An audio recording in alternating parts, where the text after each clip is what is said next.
Bismillah, Assalamualaikum. Bagian 6, Setra Ganda Mayit, Desa Lembah Kramat. Ini dia selengkapnya, sebuah kisah dari Mas Dio Seta. Kisah perjalanan Danan dan Cahyo dalam menghadapi kerajaan Demit. Ini dia selengkapnya.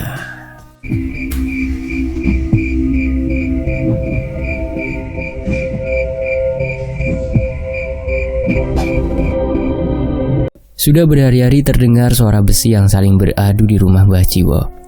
Warga sebenarnya bertanya-tanya tentang apa yang sedang dipersiapkan olehnya. Namun tidak ada satupun dari mereka yang berani mengusik konsentrasi Mbah Jiwo sama sekali. "Mbah Jiwo, permisi." Seorang perempuan mengetuk pintu rumah Mbah Jiwo di dalam malam hari. Mbah Jiwo yang mengenal suara itu segera menghentikan pekerjaannya. Ia membersihkan tubuhnya dan bergegas membukakan pintu. "Ismi, kamu sama siapa?" tanya Mbah Jiwo. "Sama Dimas dan Rumi. Itu lagi ngasih salam ke yang lain," ucap Ismi sambil menunjuk ke arah kedua orang itu yang seolah berinteraksi dengan sosok tak kasat mata di sana. Mbah Jiwo pun keluar dan memanggil kedua orang yang juga sudah ia anggap sebagai cucunya sendiri. "Dimas, Rumi," ucapnya sambil melambai. Wajahnya terlihat tersenyum lebar melihat kedatangan ketiga orang itu. "Ayo masuk dulu saja, sudah malam," kata Mbah Jiwo. Mereka pun menurut dan segera masuk ke rumah. Ismi berinisiatif ke dapur membuat minuman hangat untuk menemani perbincangan mereka yang sepertinya akan panjang. Dimas dan Rumi bercerita banyak tentang masa kuliahnya dan ceritanya sehari-hari yang berhasil membuat Mbah Jiwo sesekali tersenyum.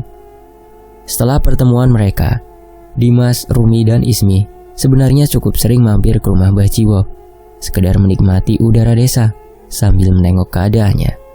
Tapi untuk kali ini, tujuan mereka berbeda. "Mbah tahu tujuan kalian kesini." Mereka bertiga pun terdiam. Mereka bingung ingin memulai dari mana. "Aku dapat mimpi, Bah," buka Dimas. "Rasanya seperti ada bahaya besar. Sepertinya Danan dan Palek terlibat dengan hal itu." Mbah Jiwo hanya menghela nafas dan memperhatikan ketiga cucunya tersebut.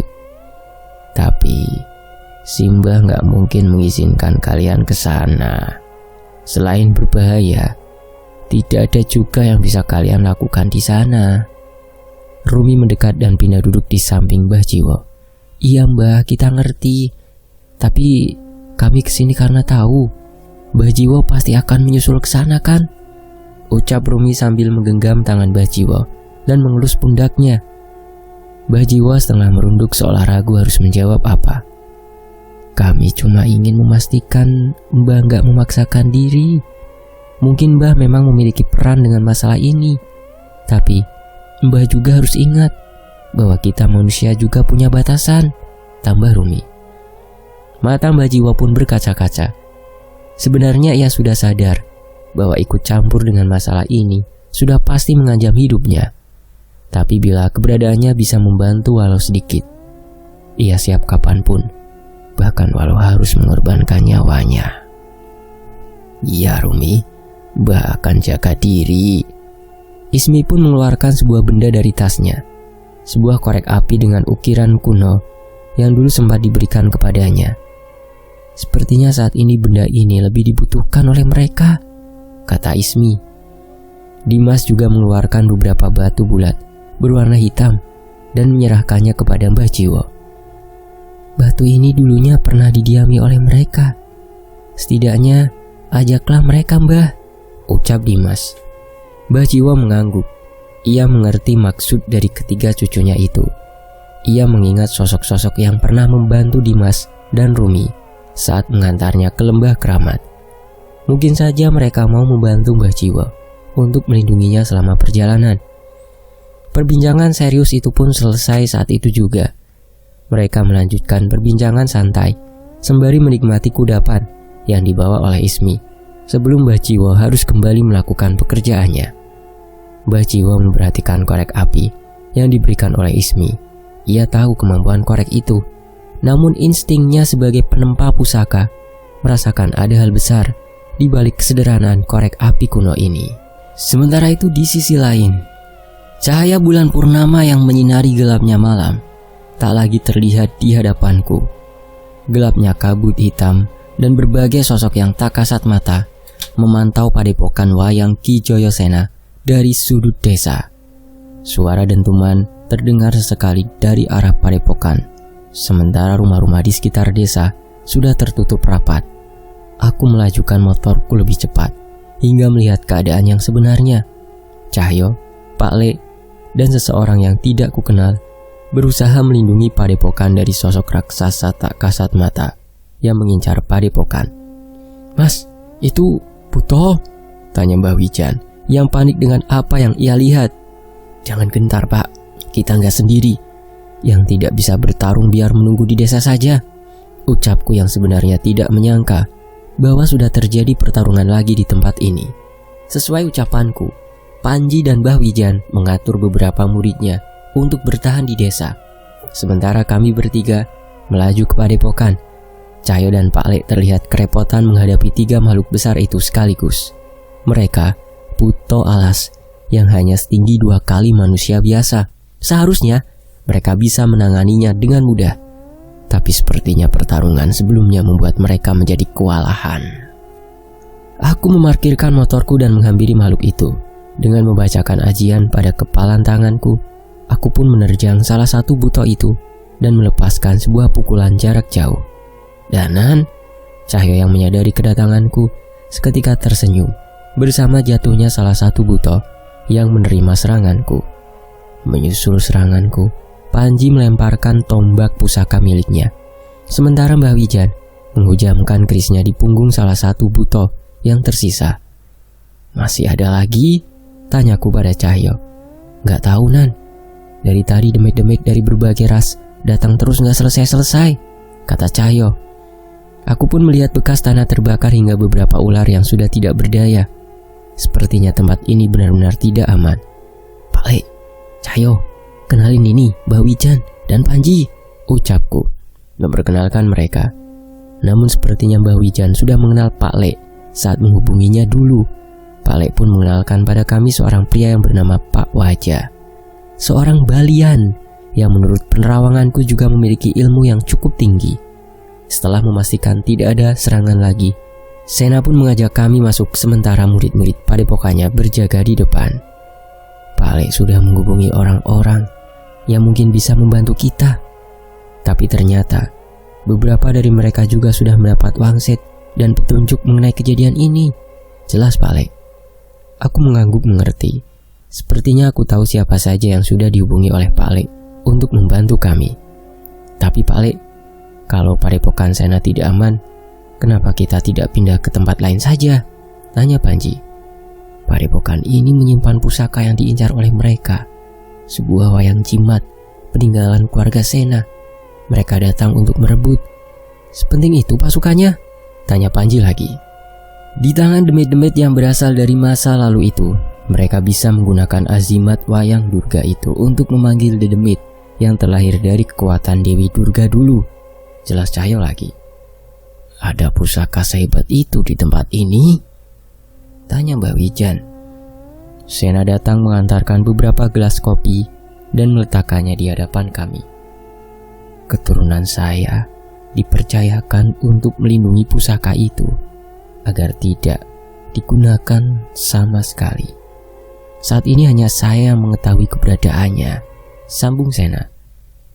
Aku tidak menyangka keberadaan pusaka itu benar-benar diincar oleh makhluk-makhluk itu. Terlebih aku tidak bisa membayangkan bila benda itu ada di tangan mereka. Berarti mau tidak mau, kita harus mempertahankan tempat ini, kata Mbah Wijan. Setelah ini pasti akan ada serangan berikutnya.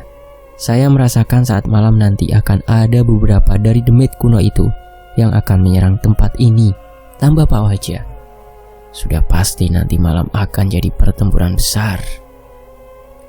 Entah apakah tempat ini dapat bertahan dan bagaimana dengan desa sekitar? Warga desa bagaimana? Mereka harus dievakuasi, tapi gimana caranya? Ucapku. Tenang Senan, sudah ada yang akan membantu mengevakuasi warga desa, kata Cahyo. Tenang piye Tonjul? Mbok pikir mindahin ratusan orang itu gampang apa? Balasku. Tanya saja sama orangnya, ucap Cahyo sambil melirik ke arah seorang perempuan yang mengantarkan pisang dan kacang rebus untuk kudapan kami. Naya, ucapku kaget. Iya Mas Danan, tenang saja. Sebentar lagi bis-bisnya datang. Nanti Naya yang bantu mindahin warga desa ke desanya Jatmiko kemarin, ucapnya.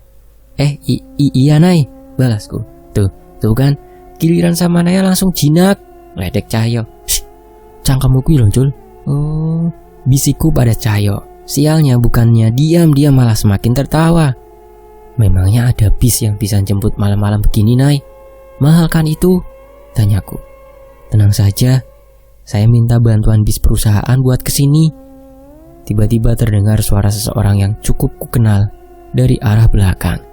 Nyai Kanjeng, ucapku yang kaget melihat kemunculannya. Bukan Nyai Kanjeng lagi. Panggil Bu Astri saja, ucapnya yang ditemani dengan Pak Gito. Aku menengok kepada Cahyo. Sedari tadi sepertinya ia menikmati reaksi kagetku semenjak datang ke tempat ini. Pak Gito menceritakan bahwa Tika dan Bu Astri mendapatkan mimpi yang serupa. Sepertinya sosok-sosok Ingon atau roh pelindung Trah Darmo Wiloyo yang tersisa memberi petunjuk pada mereka tentang kejadian ini. Awalnya kami sangsi apa ada yang bisa kami bantu perkara masalah ini. Sementara kami hanya manusia biasa, kata Pak Gito. Saat sampai di sini Mas Cahyo dan Pak Le bercerita tentang kekhawatiran mereka kepada warga desa. Beruntung saya masih bisa meminta bantuan perusahaan untuk mengirimkan beberapa bis untuk mengevakuasi warga. Semoga saja bantuan kecil kami bisa berguna, tambah Bu Astri. Saat mendengar penjelasan itu, aku bernafas lega. Setelah warga desa bisa dievakuasi, sepertinya kami bisa bertarung dengan lebih leluasa. Sungguh sebuah bantuan yang tidak pernah kusangka. Baru beberapa saat menikmati kudapan yang dibawa Naya, tiba-tiba terdengar suara dering telepon yang segera diangkat oleh Bu Astri. Naya, kendaraannya sudah siap, kata Bu Astri. Oh iya Bu, Naya juga sudah siap, kita langsung saja. Kami pun mengecek keadaan di luar dan memastikan tidak ada makhluk apapun yang akan menyerang mereka. Ada beberapa makhluk yang mengintai, tapi sepertinya mereka tidak berniat untuk menyerang. Saat kondisi sudah aman, aku mengantarkan mereka bertiga hingga perbatasan desa, di mana sudah tidak ada lagi makhluk yang berkeliaran. Naya, doain Mas ya, semoga Mas dan yang lain bisa melewati malam ini dengan selamat, ucapku. Naya pun menghampiriku dan tersenyum. Selalu Mas, nama Mas Danan selalu ada di doa Naya. Belum pernah sekalipun Naya lupa mendoakan Mas Danan sejak kita bertemu, ucapnya seketika. Wajahku memerah mendengarnya. Makasih ya Naya, ucapku dengan jantung yang berdegup semakin kencang. Mas Danan pasti selamat, harus selamat. Soalnya Mas masih utang satu hal sama Naya, ucapnya. Utang apa Nay? Mas masih lupa tentang pertemuan kita waktu kecil dulu di desa Kandimaya. Naya mengambil sesuatu dari rambutnya, seperti hiasan rambut berbentuk sisir kuningan yang biasa ia kenakan saat berdandan sebagai sinden. Ia pun mengambil tanganku dan meletakkan benda itu ke telapak tanganku. Kembaliin ke Naya besok ya Mas. Nanti Naya ceritain kalau Mas gak bisa ingat pertemuan pertama kita. Malam yang tadi terasa mencekam, seketika terasa begitu hangat dengan ucapan Naya. Aku pun tidak rela melihat Naya meninggalkanku. Tidak ada yang dapat kuberikan kepadanya selain kecupan di kening dan doaku akan keselamatannya. Aku tahu, tidak hanya aku yang sedang berjuang. Naya juga punya perjuangannya sendiri untuk memastikan warga desa aman, setidaknya sampai besok. Namun hiasan rambut Naya ini sudah lebih dari cukup untuk memaksaku terus bertahan hingga berhasil mengalahkan demit-demit itu. Saat aku kembali ke padepokan, Pak Ale dan yang lain terlihat sedang membicarakan hal yang semakin serius.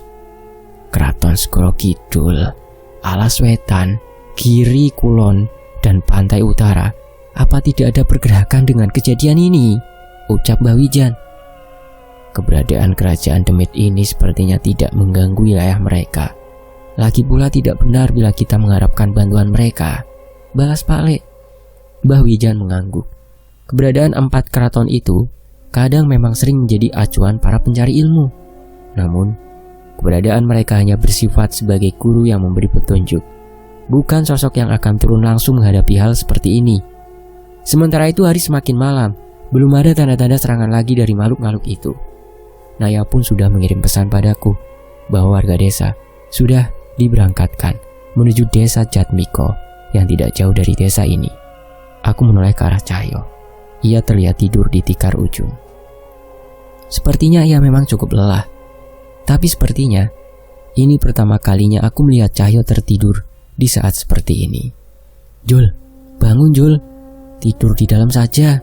Ntar masuk angin," ucapku berusaha membangunkannya. Namun ia tidak terusik sama sekali. Aku merasa ada sedikit hal yang aneh.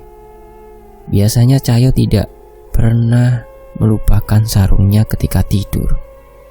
Aku memastikan pergerakan matanya, dan raut wajahnya terlihat cemas dan meneteskan keringat. "Jul, bangun Jul, sadar," ucapku sambil beberapa kali menepuk-nepuk wajah Cahyo. Namun ia tidak bereaksi.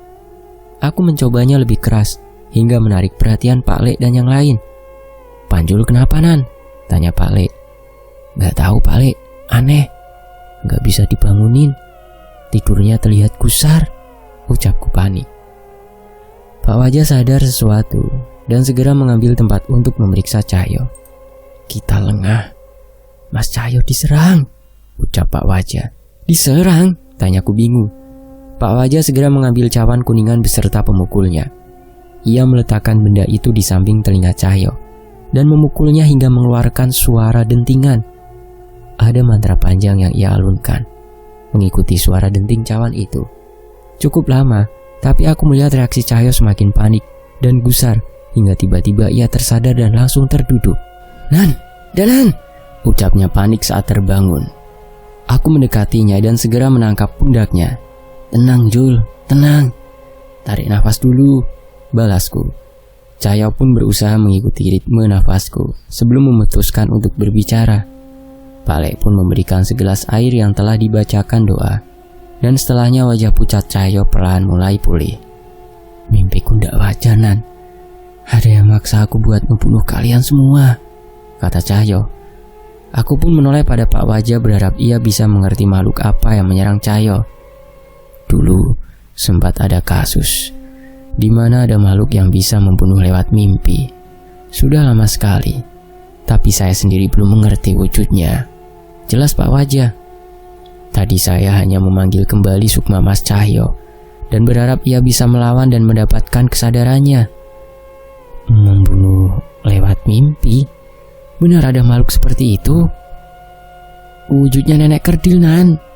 Ia selalu digendong di bahu kanan seorang kakek dan posisinya terbalik, jelas Cahyo. Aku ingat ciri-ciri itu.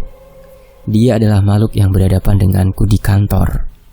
Aku sama sekali tidak menyangka kekuatan dari nenek itu semengerikan ini.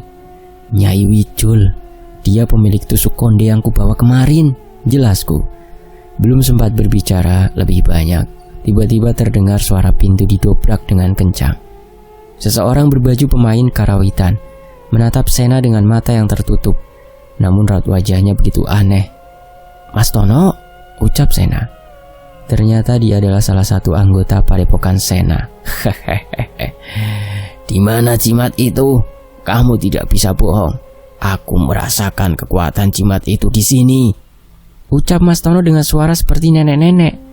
Pak Lek segera menghampiri Mas Tono dan membacakan doa untuk mengusir sosok demit yang merasuki Mas Tono. Sayangnya itu tidak berhasil.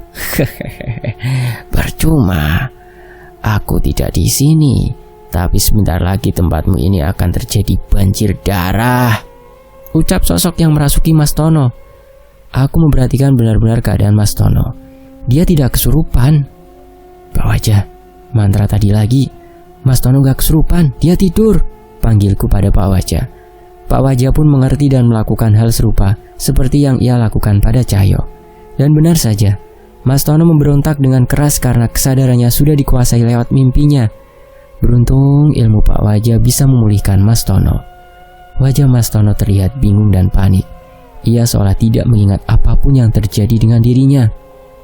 "Nenek kerdil, pergi!" teriaknya panik. "Tenang Mas Tono, tenang. Aku berusaha menenangkannya dan memberikan segelas air. "Atur nafas dulu Mas Tono, jangan panik," kata Sena. Iya Mas Sena." Saat Mas Tono sudah tenang, ia menceritakan hal serupa seperti yang diceritakan Cahyo. Ia memang tidak berniat untuk tidur, namun entah mengapa ia tertidur tanpa sebab hingga dikuasai oleh sosok Nyai Wijul. "Ya sudah, kumpulin semua anggota di tempat ini, biar kita saling jaga. Semakin malam akan semakin berbahaya," perintah Sena. Mas Tono pun setuju, dan hampir 10 orang berkumpul di ruang tengah padepokan ini, yang sedari tadi menjadi tempat kami menunggu. "Benar wayang jimat itu ada di sini, Sena?" tanyaku sambil berbisik. Sena mengangguk, namun sepertinya ia tidak ingin menjawab lebih jauh lagi.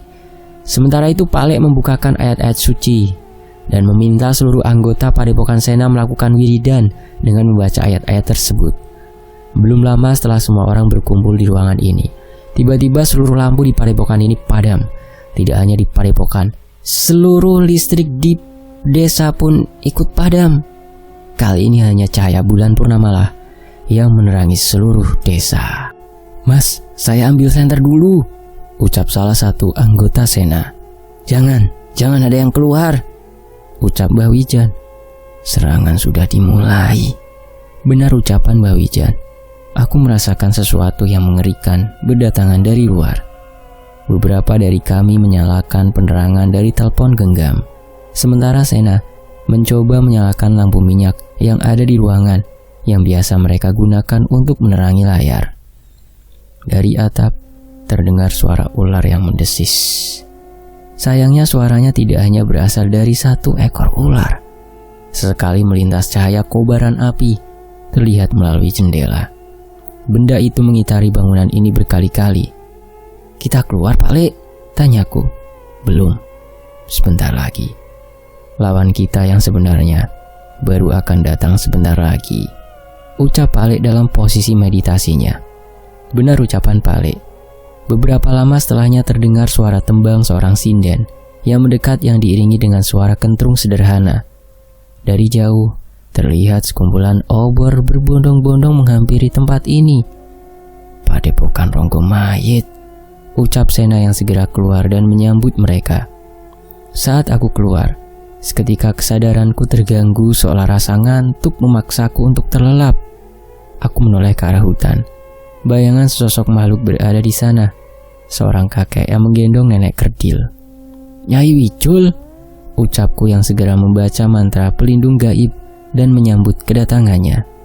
Cahyo mencari suara desisan ular yang terdengar dari tadi, namun hanya ular-ular biasa yang ia lihat di atas genteng padepokan. Itu ular raksasa," teriak Mas Tono. Tersembunyi di kegelapan malam, di salah satu pohon terbesar, melingkar ular seukuran rumah, memantau kami dari ketinggian pohon. Dari kepala ular itu muncul sebagian badan berwujud manusia dengan selendang merah. "Dewi Ular Candi Ireng Sinjang Abang," ucap Cahyo. "Serius namanya sepanjang itu?" tanyaku. "Enggak, biar kelihatan serem aja. Kalau penasaran kamu yang kenalan gimana?" balas Cahyo. "Emoh, nanti dimarahin ayah nanti," balasku. "Asik, gak bisa ada yang melepas rindu nih," ledek Cahyo. "Melepas rindu kundul muncul." Melihat perbincangan kami, yang lainnya hanya menggeleng melihat tingkah kami. Harusnya mereka sudah tidak merasa aneh lagi dengan jalan pikiran Cahyo yang otaknya setengah geser. Sementara itu, kami hanya memasang posisi siaga, mempersiapkan apapun yang akan dilakukan oleh makhluk itu. Tapi ternyata, serangan itu bukan dari mereka. "Bintang jatuh, meteor!" teriak anggota Sena yang panik. Jauh dari langit malam terlihat bola api besar yang berkobaran berwarna merah.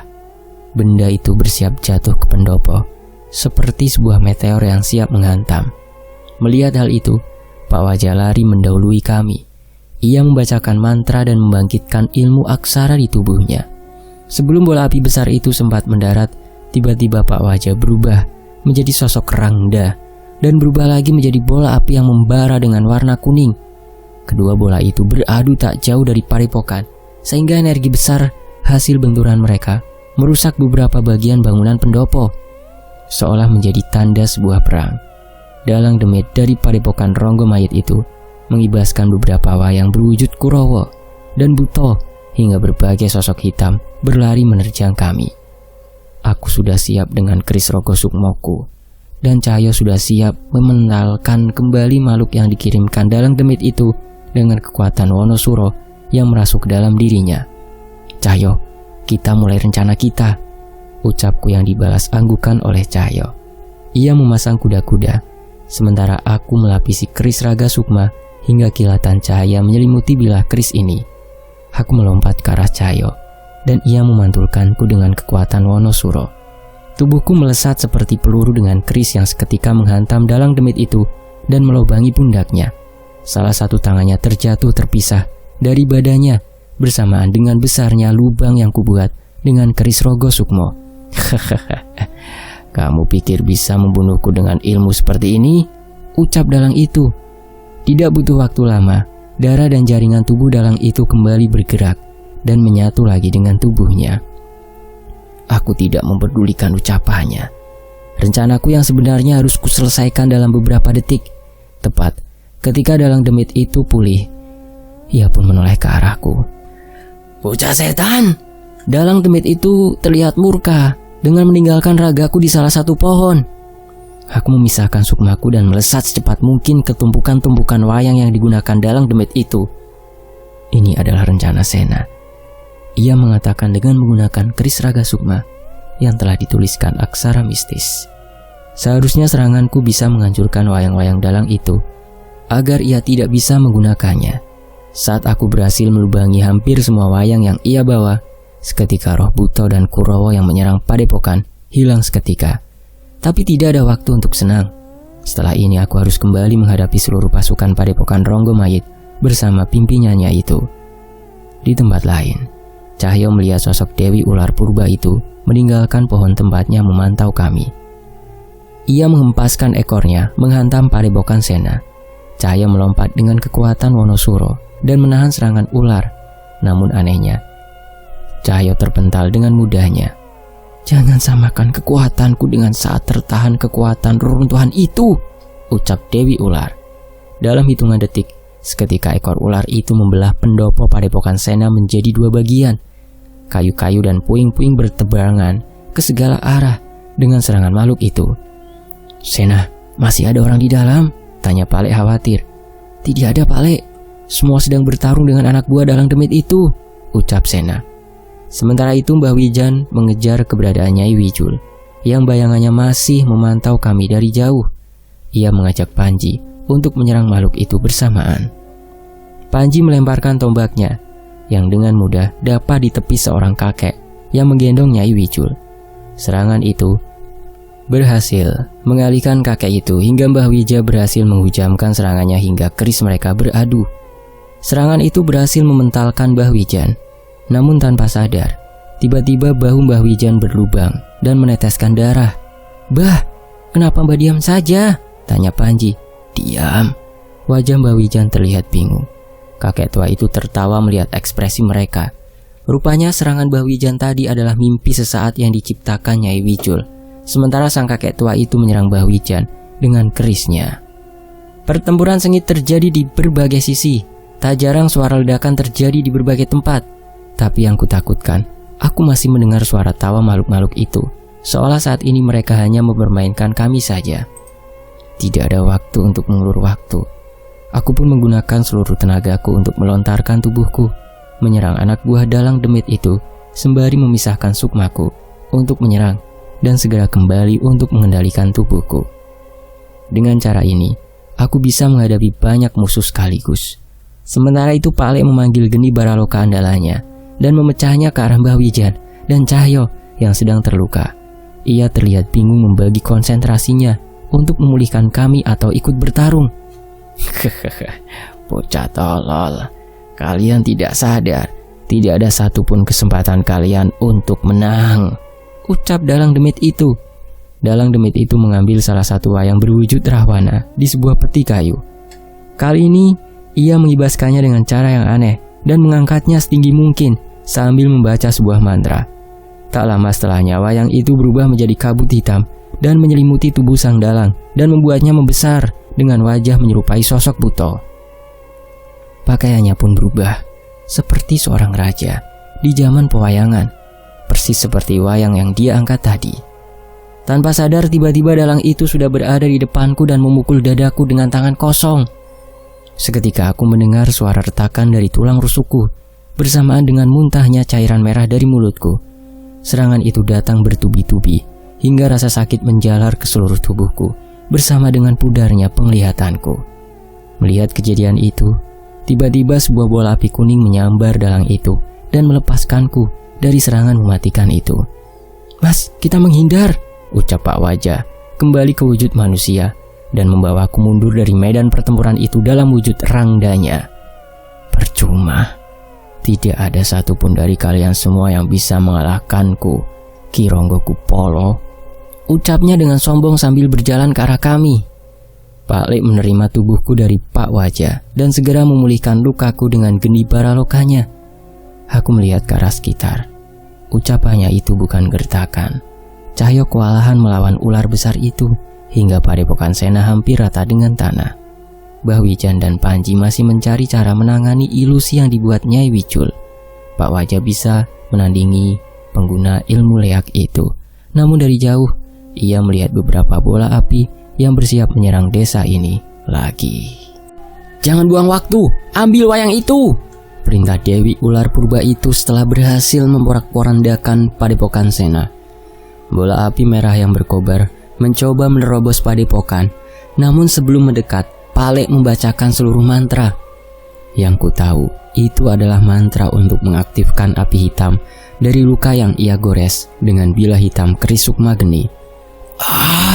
Suara kesakitan terdengar ke seluruh desa yang membuat bola api itu perlahan jatuh dan kembali ke wujud Rangda. Tak lama setelahnya, terdengar suara keris yang saling beradu di puing-puing padepokan Sena. Sena sekuat tenaga menahan serangan Nyai Wicul yang tiba-tiba sudah berada di sana. Aku yang sudah sedikit pulih menyusulnya sembari menyerang kakek nenek itu dengan ajian lebur saketi yang membuatnya sedikit terpental menjauh dari sana. Entah mengapa, Sena mati-matian mempertahankan tempat itu. Aku menduga azimat Wayang Durga ada tepat di tempat dia berdiri sekarang. Beberapa anggota padepokan Sena sudah terkapar di tanah dan makhluk-makhluk itu mulai mengepung ke arah puing-puing bangunan ini. Kami pun berkumpul di atas puing ini, saling berpunggungan, membentuk lingkaran, melindungi setiap sisi yang mungkin diserang.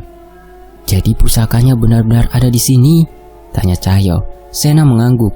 "Ada di mana? Jangan sampai kita salah tempat," tanya Panji yang was-was.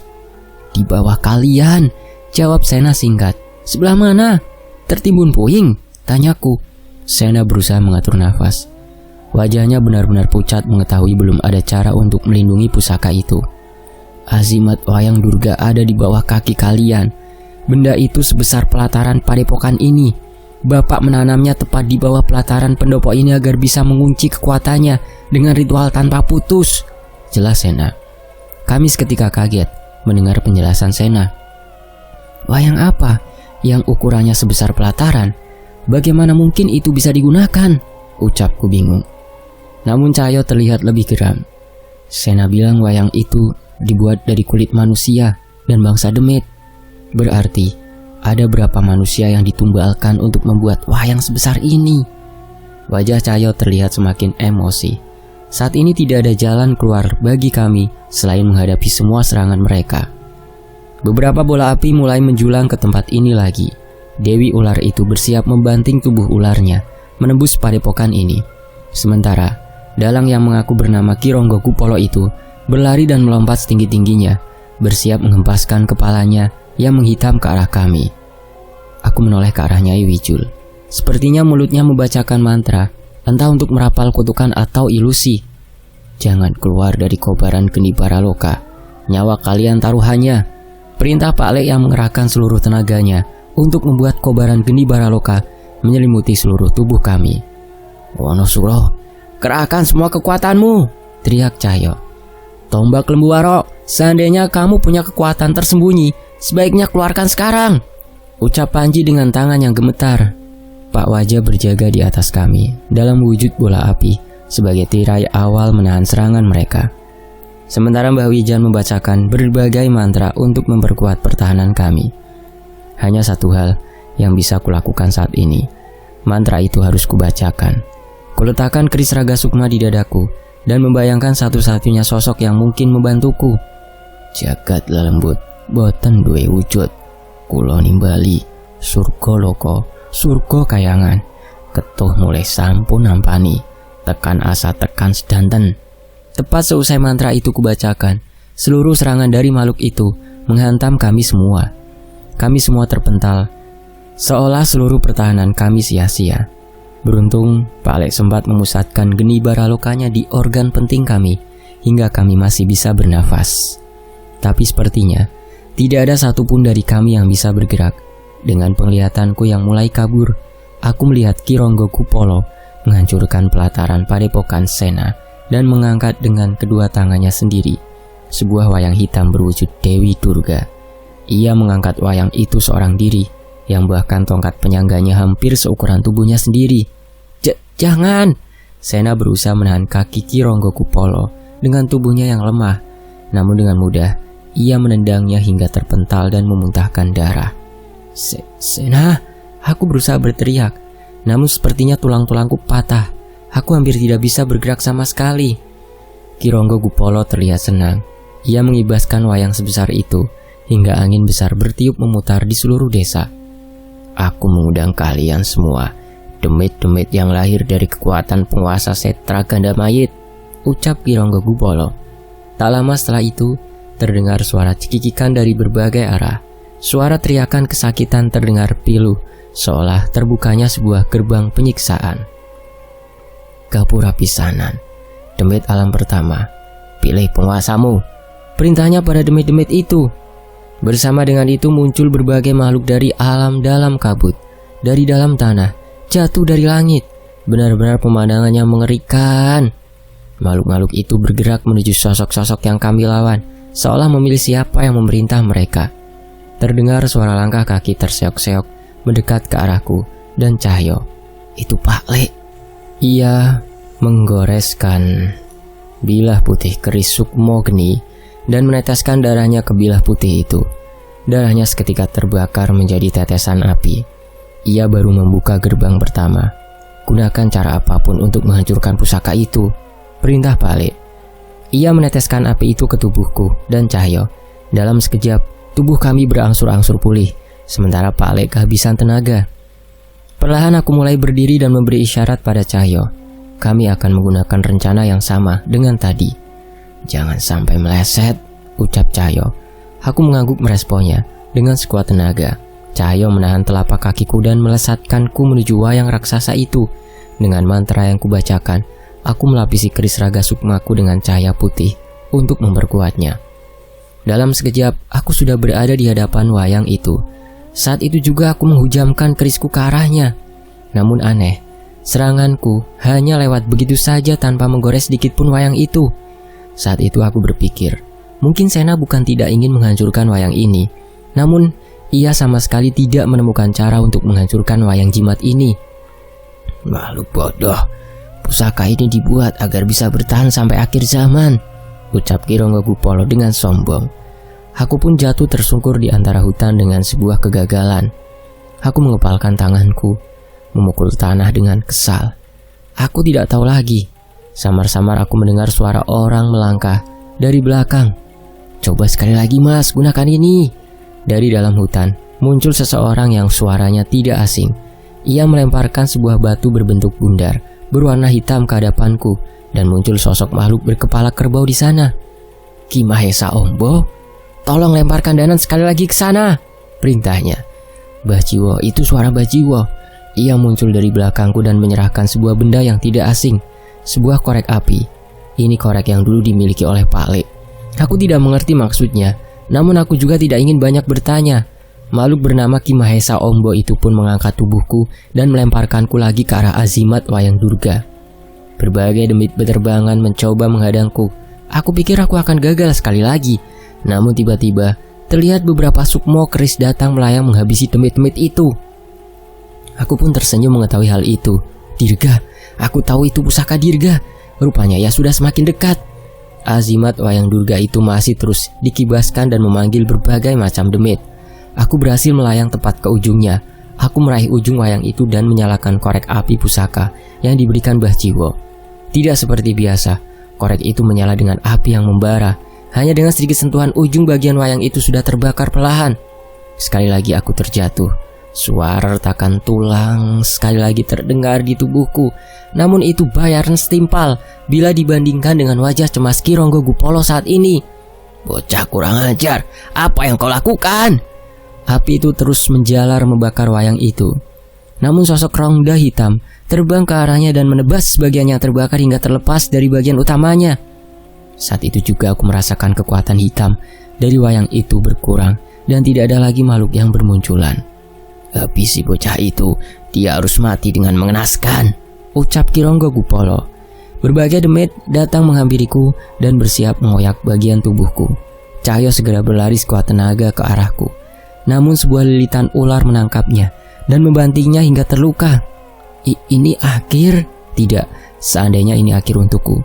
Tapi aku yakin ini bukan akhir dari umat manusia. Setetes air jatuh tepat di wajahku. Sedikit demi sedikit namun terus bertambah deras. Demit-demit yang mencoba menghabisiku mengurungkan niatnya dan mundur ketakutan. Ada seseorang yang berdiri menjagaku bersama tetesan hujan yang semakin deras. Aku tersenyum di tengah kondisiku yang mengenaskan ini. Entah berapa kali aku harus berterima kasih padanya yang sudah berkali-kali menyelamatkan nyawaku. Nyi Sendang Rangu, Dewi Sendang. Ternyata kabar burung itu benar.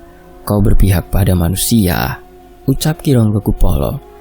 Nyi Sendang Rangu tidak menjawab. Kulitnya menghitam, selendangnya pun ikut menghitam. Wajahnya terlihat amat murka. Saat ini ia terlihat lebih mengerikan dari seluruh demit yang ada di tempat ini. Rupanya air pertama yang menetes ke wajahku bukanlah air hujan. Itu adalah air mata Nyi Sendang Rangu yang melihat kondisiku saat ini. Kalian sudah membuatku marah. Nyi Sendang Rangu seketika ada di belakang Ki Ronggogupolo dengan tangannya yang dipenuhi kuku-kuku tajam menembus jantung dalang itu. Ia melakukan itu berkali-kali hingga seluruh tubuhnya terpisah dan tidak dapat lagi menggenggam wayang itu. Sosok bola api mendekat menyerang Nyi Sendang Rangu, namun ia tanpa ragu menangkapnya hingga membakar tangannya. Ia mencabik-cabik sosok itu yang saat itu berubah menjadi Rangda. Ki Ronggogupolo, pulihkan tubuhmu dan bawa wayang itu pergi dari sini. Aku punya cukup banyak pengikut yang bisa kutumbalkan untuk memulihkan wayang itu, ucap Nyai Wijul yang akhirnya mengeluarkan suaranya. Ia membacakan sebuah mantra, memanggil kabut hitam pekat. Aku tahu dengan jelas, itu adalah gerbang yang akan memindahkan mereka ke alamnya.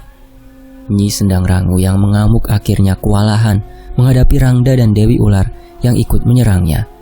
Demit-demit itu pun memasuki kabut itu dan pergi meninggalkan demit-demit alas yang baru saja mereka panggil. Saat Ki Ronggogupolo hendak memasuki kabut itu, tiba-tiba ia tertahan. Cahyo menggenggam erat azimat wayang Durga itu dengan seluruh kekuatannya.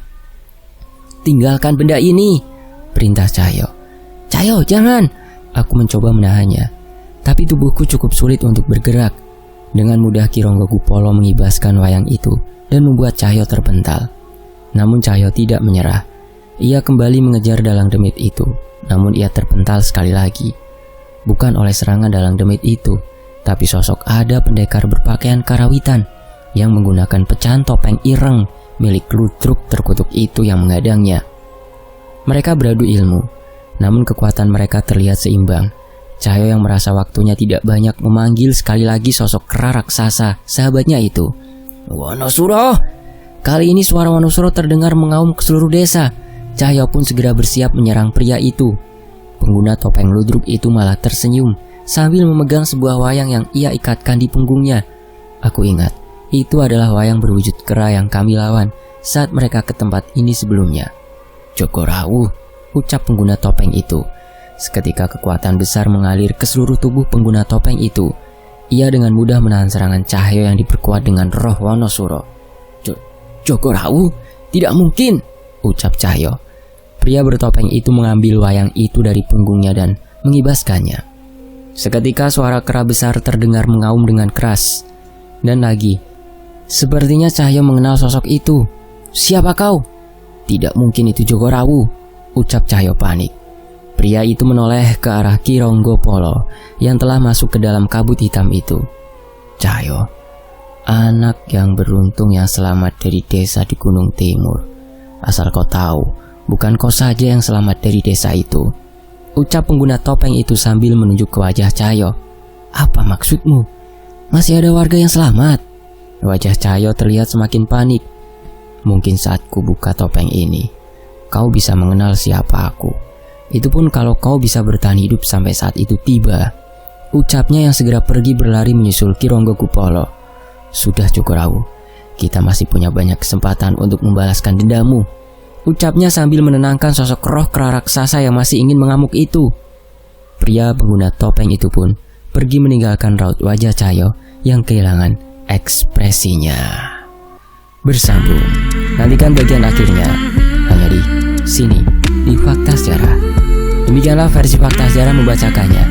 Terima kasih Mas Joseta, terima kasih teman-teman yang sudah sejauh ini menyimak kisah ini di sini. Wassalamualaikum, sampai jumpa di bagian terakhirnya. Setra Ganda Mayit.